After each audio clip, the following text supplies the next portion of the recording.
Hi, my name is Sarah, and welcome to The Faded Shelf.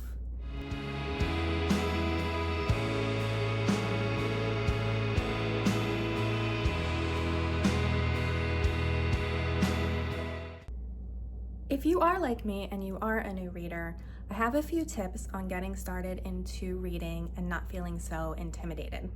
I honestly get a Kindle if you don't mind not having a physical book, because I know some people just love that physical book. They love the smell of books and the feel, and I do too. I love the artwork of books. I'm going to do videos on that. But just as an easy way to start reading and to read more, the Kindle is so helpful, or any e-reader. And having Kindle Unlimited makes me have more access to books that maybe I wouldn't normally want to choose or know about. And I find it extremely helpful to at least have an e-reader, even if I want to purchase other books along the way. And not everything is on an e-reader, in Kindle Unlimited, and you still have to purchase books anyway. But again, it's at your fingertips and it's so much easier. Another great thing about reading on the Kindle is that a lot of these books are really large books, like hundreds and hundreds of pages, like this thick. And I think I would be intimidated if I was in the store or at the library and I'm seeing this huge book with all of these pages. I might shy away from it. So honestly, having it on the Kindle, I don't even see how long these books are, and then all of a sudden I'm through like an 800-page book in a few days, and it's crazy. That being said, I don't want to take away from any type of bookstores, because it's really important to visit our local bookstores and keep them in business and support local businesses. Even Barnes & Noble, which is a big business, we go there often, and I do love just walking around and still purchasing books. I think that's still really important, as well as going to the library. Audiobooks are a great choice, so if you are someone that drives a lot or doesn't like to necessarily stop and read, you want to listen to it when you're at home, you're doing chores, whatever it is, you can do audiobooks. Now, I am not an audiobook person. I feel like I need to have my own voices in my head, and I need to create the picture myself. So oftentimes I won't do an audiobook because I just feel like it might ruin the picture for me if it's like a weird voice. But a lot of people I know do audiobooks, and it's a great way to do that. When choosing a book, maybe start small. Don't choose a series that has 7, 8, 10 books in it. Choose one that maybe is either a standalone or a small trilogy. That's a great way to start. I do recommend, the only thing I'll say about having started with The Fourth Wing is that it's not a complete series, and now I have to wait probably another year to at least get the other, the next book in the series. So that's a little difficult. So I do recommend starting with a complete series if you are going to do a series.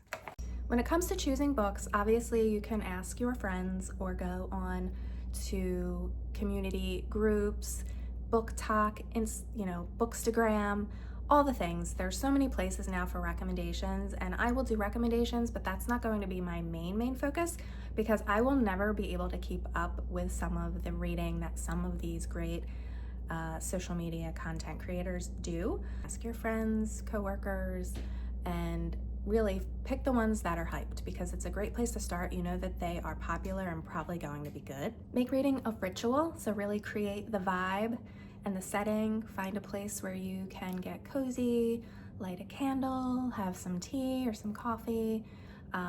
Make it a relaxing time where you really look forward to that cozy book nook moment. I created a space up in my bedroom where I have a chair, so it's not as extreme as some. Hopefully someday I'll have one of those amazing looking she sheds or some other nook somewhere in the house that I can display and show off. But right now I have this background and I have my other spaces. I usually just sit on the couch with a blanket, and it makes me happy. If you are giving yourself sort of a New Year's resolution, you could start small and say, I'm going to read 15 minutes a day. And usually that 15 minutes is going to start turning into a half hour, to 45 minutes, to an hour. And then you're just sitting there like, I need to move, I need to get up, I need to go to bed. One more chapter, just one more chapter, one more chapter. I mentioned reading what excites you. So again, choose things based on what you're interested in, not because of what other people necessarily say, even though it's great to get those recommendations. And don't be embarrassed by what you want to read. and just know that your choices are going to make you happy and it will ignite your passions no matter what that is. Finally, find the community. So I've already found that following a lot of these book talkers and Instagram groups and Facebook groups, it does really help, and it's fun to see what other people say. Sometimes I'm reading a book and no one else is reading it with me, and I just want to know that somebody else feels the same way as me. So going on and just reading the posts and the comments sometimes is really fun, so that I feel like, oh my gosh, I'm not alone. Like, I definitely am getting the same vibe from this book that everyone else is, and that's really fun to do as well. So make it a hobby. I mean, that's what I've done, is really just make it a hobby. It's something I love. I don't have necessarily a hobby where I'm painting or I'm creating music or, creating films.